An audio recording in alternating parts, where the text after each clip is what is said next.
हम जिस फील्ड में हैं वो ज़्यादा क्रिएटिव फील्ड में, यहाँ पे ज़िद ज़्यादा ही शायद लोगों को आगे ले जाता है। और जैसे एक्टर की बात की, क्रिकेटर की बात की आपने, बहुत सारे केसेस ऐसे हैं जहाँ पे एक इंसान ने ज़िद पकड़ी कि ये तो मैं करूँगा, मतलब और मैं कर लूँगा। तो this fine line between I can do and I can't, या सारी ज़िंदगी, जैसे अमरीश पुरी साहब ने 40 की उम्र में डेब्यू किया, बमन ईरानी साहब ने उसके भी बहुत बात किया।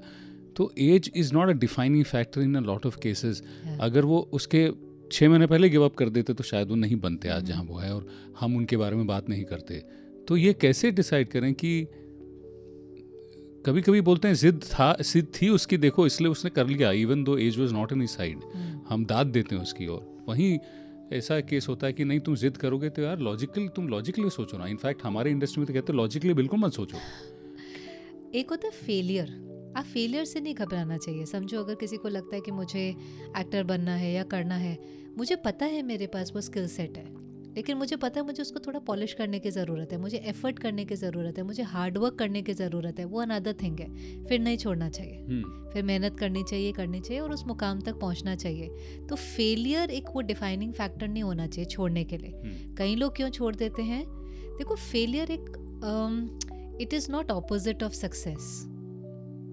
ओके, ये एक प्रोसेस है। सक्सेस तक पहुंचने के लिए थोड़े बहुत फेलियर्स हो जाते हैं, it is not a big thing, it's a journey, it's part of the process. कोई बहुत अच्छा एक्टर भी होगा, उसने भी अपने जीवन में बहुत फेलियर्स देखे होते हैं। बिल्कुल। कोई बहुत टॉप लेवल का टेनिस पर्सन है, I remember somebody, I don't recall the name, they saying कि हम जो नंबर 1 होते हैं ना, वो भी 50-50 रेशियो होती है। हमने 50% जीता होता है तो 50% हारा होता है। 51 to 49, वो इतना फर्क होता है, मतलब नंबर 1 के लिए भी। तो आप फेलियर को वो डिफाइनिंग फैक्टर नहीं बना सकते कि I am not good for this, ये मैं नहीं कर सकता। उसमें शायद हो सकता है आपको थोड़ी प्रैक्टिस चाहिए, आपको थोड़ा और मेहनत करने की ज़रूरत है। तो उस फील्ड में आप चाहे उसको जिद कहें या डिटर्मिनेशन कहें, आई वुडंट से वो जिद है। आई फील आपको कभी कभी सफलता के लिए डिटर्मिन्ड भी तो होना पड़ता है ना। दृढ़ता सफलता की चाबी है। Determination is the key to success. पहले ही कोई चैलेंज आया, पहले ही कोई फेलियर हुआ, पहले ही गलती हो गई और आपने छोड़ दिया, फिर तो आप किसी भी मुकाम पर नहीं पहुंचेंगे।